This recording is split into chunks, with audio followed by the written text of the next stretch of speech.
Hey everyone, welcome back to the channel. Today we're diving into President Biden's fiery response to the Supreme Court's latest ruling on presidential immunity. This decision has ignited a media frenzy and sparked intense debates across the nation. So, let's break it all down. Last night, President Biden did not hold back in criticizing the Supreme Court's ruling. He called it a dangerous precedent that removes legal constraints on the presidency. Essentially, he's saying this decision could mean there are virtually no limits to what a president can do.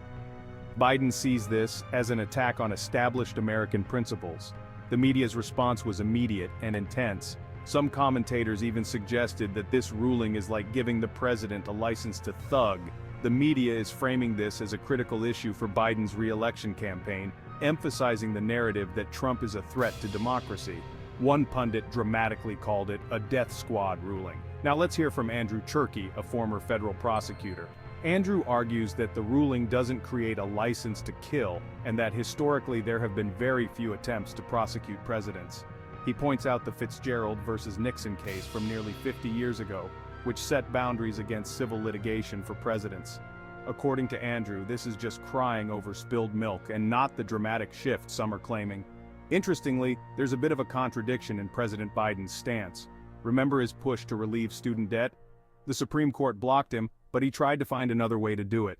It seems presidents, including Biden, often push the boundaries of their executive powers, especially when they disagree with Congress or the Supreme Court.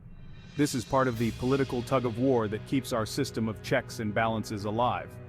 On the flip side, former President Trump is reportedly moving to overturn his conviction in New York, citing the Supreme Court's immunity ruling. The defense is striking while the iron is hot, arguing that much of the evidence used against Trump relates to his time in office. The new standards set by the ruling might just work in his favor. We'll have to see how Judge McCann responds to this argument. Alright folks, that's a wrap on today's video. This Supreme Court decision is definitely shaking things up and could have major implications for presidential powers in the future. What do you think about the ruling and the reactions from Biden and the media? Drop your thoughts in the comments below.